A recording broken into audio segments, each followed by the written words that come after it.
What's up, everyone? Today is Sunday. It is the last day of my rest week.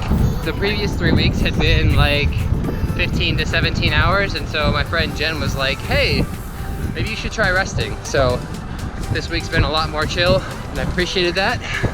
So today I wanted to come out and talk about something I very recently learned of. It's called solitude. I was listening to Rich Roll's podcast, which I'll link down in the description below. He was interviewing a guy named Cal Newport, who has several books about this theory of solitude.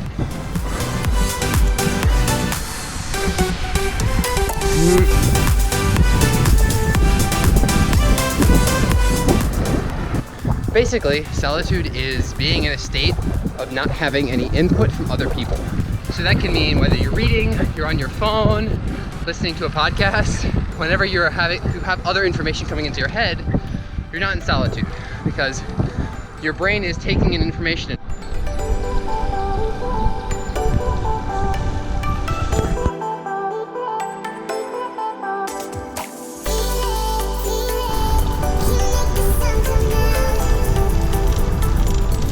So the idea of solitude is that when you take time away from the input of other people, you're able to take the information you've received and actually process it. And then, so if you need to do some kind of knowledge work like reading journal articles and writing out a review or something like that, you can take in the information as much as you want, but until you actually take the time to process it, it's not going to come to anything.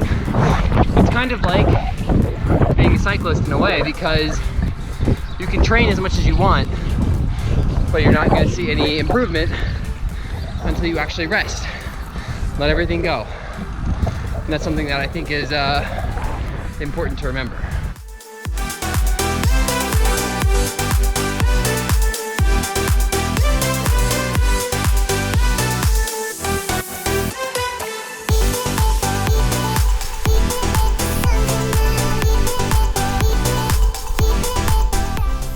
What Cal Newport is saying is that we've effectively banished solitude in the modern day because of smartphones. We always have something in our hands, and we can always get new information from other people. So kind of retaking your solitude and taking that time where you have no information coming in, you're not with your phone, you're anything, is important. So now you kind of understand the overall thrust. Now I'm going to tie it into cycling. Okay, now I'm up to my favorite spot. Pretty sweet view. So one of my favorite things about cycling is that pretty much anywhere I go, I have an immediate community of people who are interested in the same thing as me.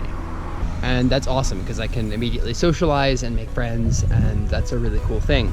But the other cool thing I think the bike does for me is it gives me that time of solitude. Because when you're on the bike, you're not using your phone, it's just you and the bike, and you're just thinking about what you need to be thinking about. And I think the bike represents a really solid chunk of solitude for me nowadays. You know, a lot of the times I'm riding with people, but sometimes I'm not, and that gives me solitude time that I think a lot of people don't get. Early on while I was writing my Injured Athletes course, I wrote a piece about how I think that having time away from the smartphone really affects you. When you're riding, that represents that chunk of solitude. And when you're injured and not able to ride or not able to run or swim or whatever it is that you do, you don't get that solitude. And I think that's really important in the modern age when we have so much technology all the way around.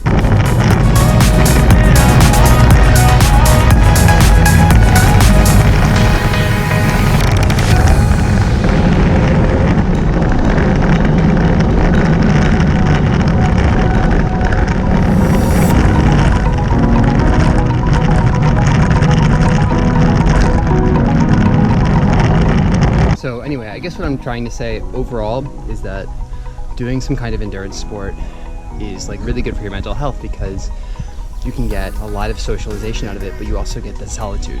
And the solitude is just so important with modern day technology. And so if you already do one of those sports, awesome. It's really great, and I encourage you to keep doing it. And then, remembering to leave your phone in your pocket when you're out, and keeping that level of solitude there. And if you don't, maybe, you know, try out doing like a little bit of a jog or a walk. Walking is great for solitude. You leave your phone at home and go walk for 30 minutes. And it's amazing, like, your mind is able to kind of clear out with that time. So yeah, I hope this was interesting or enlightening to at least some people. And if you thought so, let me know in the comments below, and I'll see you next time.